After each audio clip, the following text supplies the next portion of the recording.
How much do you think you suctioned on that? Just curious. Probably 200-300 per site. So you put 200-300 in, take it. No. So what's super wet for you?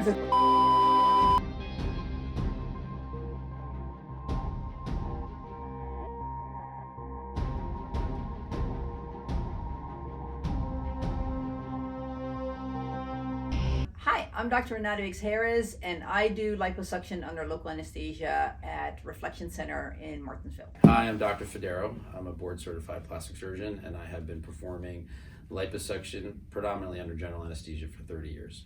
First patient. So this first patient is a very nice woman that's been in my practice for a lot of years. And so she came to me a few years back for an abdominoplasty. So this is a woman who's in her late 30s, who's had children, who had some muscle laxity, had some redundant skin. And so at that time, I thought the most important thing was to resect the redundant skin and to tighten the muscle. So I did that, and she was very happy with the aesthetic result, and she went many years without really any issues. And then she gained a little bit of weight, and she had some additional subcutaneous fat, and she wanted to know if there was something at that point that could be done. So my feeling was the skin was reasonably tight because I had resected the loose skin. I had already addressed the muscle laxity from pregnancy. So at that point, I decided to do liposuction of her abdomen and waist.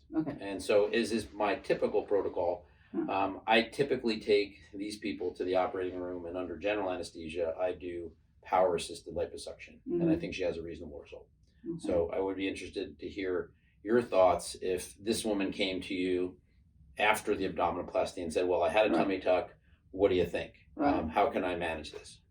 So I don't like to do lipo on areas where I expect a lot of scar tissue, because under local, they tend to be more sensitive. So you have to be more careful than when you do it on a general.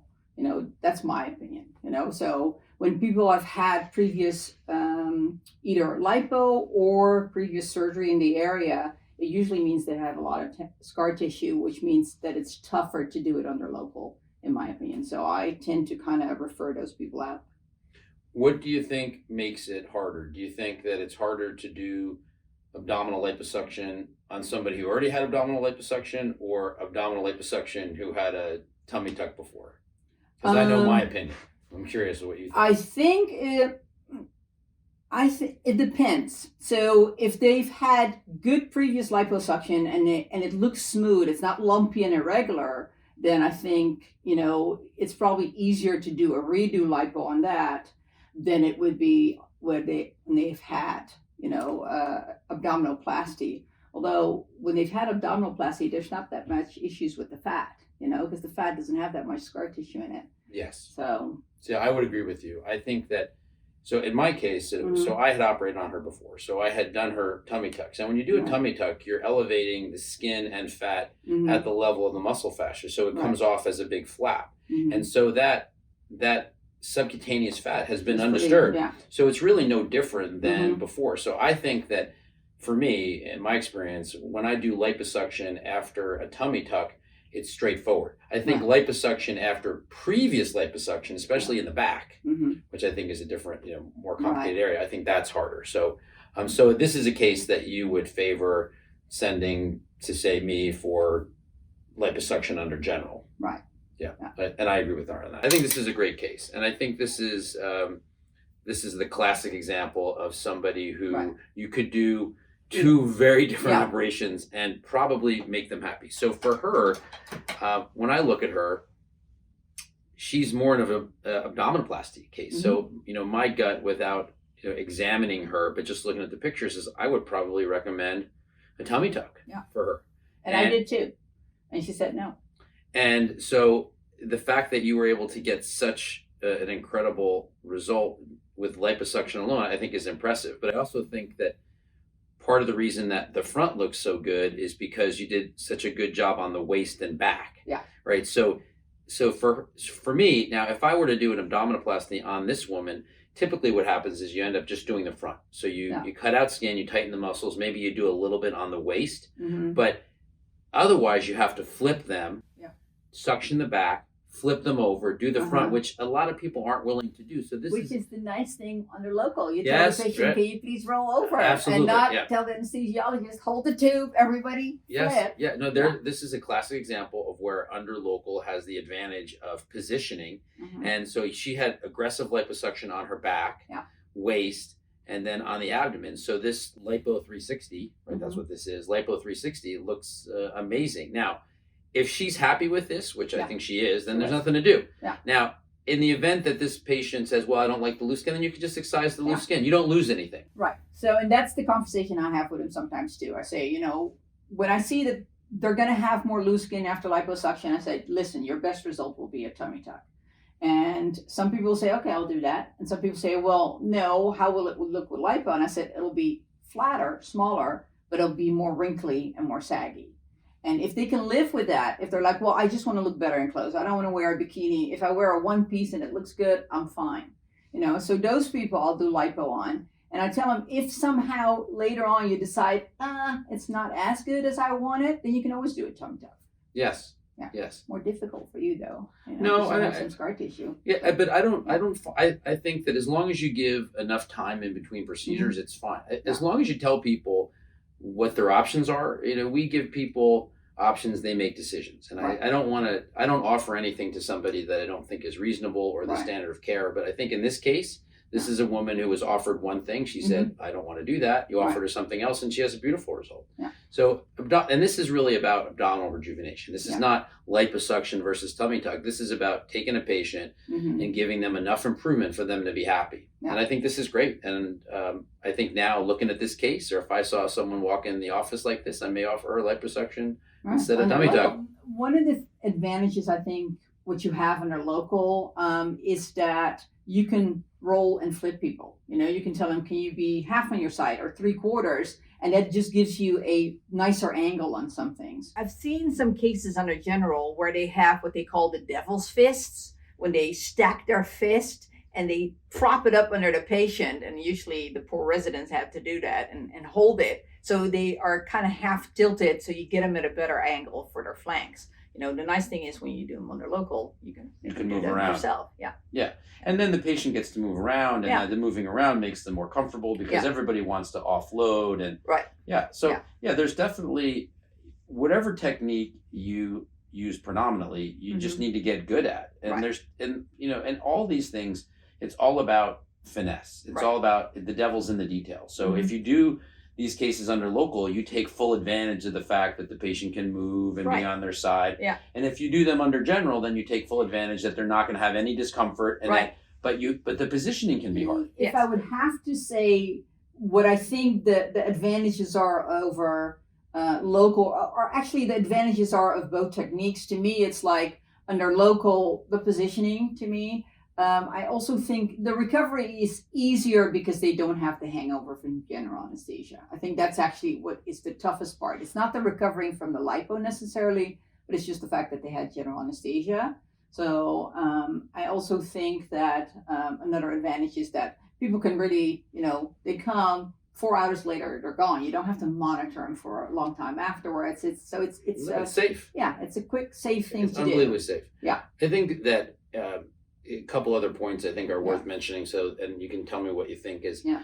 So people always ask, what's the recovery? How does Yeah. it feel? And once again, every part of the body is a little different. That's true. Abdominal liposuction, I don't think hurts that much. No. But I think liposuction of the lower back Mhm. and waist Right. hurts more. Yeah. Liposuction of the legs can Mhm. be not necessarily painful, but they feel a little stingy. They can have some Right. swelling in the legs.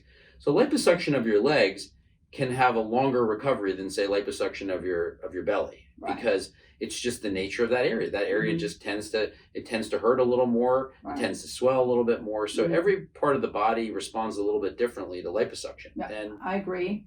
I think the advantage of general is that you can do more. You can do multiple areas at once, which you can't do with local. A, you're going to run out of your local anesthesia, and B, people are going to get tired of the whole thing. After about 2-3 hours, people want to get off the table and go pee. And when you're on a general, you can go faster. And if it takes longer, they're asleep. They don't care. Yeah. And then I think the other advantage under general is that you can be a little bit more aggressive than you can be under local. You have to be, more gentle under local because people They are feel going to it. be uncomfortable. Yeah. Yeah. I completely agree with that. Yeah. I also think that, if you're doing isolated areas and you're not doing large volumes, Mm-hmm. local's great. Yeah. If you're doing something else, like you're Yeah. having an operation that requires general Mhm. anesthesia, if you're having a breast augmentation, Right. you're having, and then if you start to stack multiple things, I think that 2 or 3 hours is about as much as anybody wants to be awake for anything. And we do a lot of things in 2 or 3 hours, and Yeah. it's fine. Yeah. And 2 or 3 hours is not a big deal. Right. People tolerate that extremely well. I mean, Right. I can do a facelift in that amount of time, and I do a lot of my facelifts under local because it's great. Yeah. But once you start stacking additional things, and even Yeah. though it could technically be done under local, if Yeah. it's 5 hours, Yeah. going to sleep is not unreasonable. I love to do liposuction of the neck and the arms because I think those are ideal for local anesthesia. They're small areas, even in bigger people, they're still small areas. So they can be done in a short amount of time. And as long as you don't have too much loose skin, both for the neck and the arms, you can get fantastic results because you get pretty good contraction of those areas. Submental liposuction, Yeah. when people have that excess fat Mhm. under the chin, I think it's great to do Right. under local. Right. I tend to do that procedure when I'm doing other things. So if I'm doing a facelift, Yeah. so it may be a facelift under local with Yeah. submental liposuction, or if I'm doing a lot of other things, if I'm doing eyes or Mhm. lower lids, upper lids, then a lot of times they're asleep anyway because of the length and magnitude of the whole procedure. Yeah. But so submental liposuction is great. Yeah. It is interesting. If you're doing just arms, Yeah. local probably makes the most sense because if you do arms under general, it's actually quite a big deal because you Yeah. have to move IVs and there's a Yeah. lot of other things. Yeah, and it's much harder to monitor because where are you going to put the blood pressure cuff and all the stuff. One thing we didn't talk about, which is something that I have done increasingly now, especially in massive weight loss patients, and I think it's worth really discussing, is that body contouring, in my mind, comes down to liposuction or Mhm. fat removing procedures. You're removing fat and letting the Mhm. skin contract with or Right. without energy added. Yeah. And then excisional procedures Mhm. where you excise skin that has become redundant from Yeah. age or weight loss. And so a lot of body contouring is removing fat from under the skin or removing skin and fat. Yeah. But there is a subset of procedures where you can do both. Right. And so there's times when liposuction is not adequate because they're going to have loose skin, Mhm. and skin excision is not adequate because they're not going to have adequate fat removal. So for Right. certain procedures like brachioplasty, arm lift, Yeah. my arm lifts are almost exclusively done with liposuction of the entire arm. I liposuction here, Mhm. here, here, here. And once the liposuction's done, then in the OR, I like tailor tack. I gently figure out how much skin I can remove, and then I remove the skin directly. So they Right. get the benefit of debulking with liposuction Mhm. and skin excision. Right. And so the combination of liposuction and skin excision in that population gives Right. amazing results. Right. There is another situation that I do that, and that is for some patients that have a very heavy abdomen Mhm. and they are not ideal weight, and you don't really want to do the muscles. So for some of those patients, I will liposuction the upper abdomen aggressively, Mhm. and then I will resect the lower Right. abdominal skin, and I call that a lipoabdominoplasty. Right. So I don't placate the muscle, Mhm. I don't undermine the skin, I do Right. aggressive liposuction above, I And don't just take undermine. the penis away. And, Mhm. and that combination can be magical because Right. those people, if we liposuction, Mhm. they would have loose skin. Yeah. If I were to do a tummy tuck, I would tighten the muscles and the skin would still be very thick. Right. So this is a hybrid operation. And then the other place I do it is in the leg. So if someone has lost a lot of weight, I liposuction the thigh and then I immediately do skin excision. So we focus a lot, because I think it's really what we do, on liposuction and then excisional surgery like facelifts and tummy tucks. But there is a place where you can combine these. And so in the arms, I think in your practice, I think you see more people that have a little extra sub-Q fat. Yeah. They don't have that much skin laxity. You liposuction them and they look great. Yeah. In my practice, because I see more patients that have massive weight loss, they come in with the bat wings. Yeah. And There's no It's- point in liposuction there. so for those Yeah. people, now one of the things that's interesting is that everybody, when they have loose arm skin, they always show this, Yeah. right? Which they don't like, and they do this, and they go, I don't like this, right? The bat wing, right? But when they put their arm to the side, and you can see the girth, the width of the arm, Yeah. right? They don't like that either. Yeah. So if you were to liposuction them, they would be thinner, but they're going to be looser. Yeah. So by liposuctioning all the way around and excising skin, which is my traditional brachioplasty, you can get some good things. So I think that for a lot of people, for body contouring, we have so many things that they can have done. Right. We have the non-surgical. We have the things that can reduce fat without liposuction or excision. We have liposuction, whether it's under local or general anesthesia. And then in that very specific case, we can add liposuction with excisional surgery, and then sometimes scar management with energy-based devices, because a lot of my arm lift patients will have the scar treated by one of you. And I think that when we add all this stuff together, we have a lot of things we can do, a lot of options. Right. So whenever somebody comes, the goal is to fit them with the appropriate procedure. Right.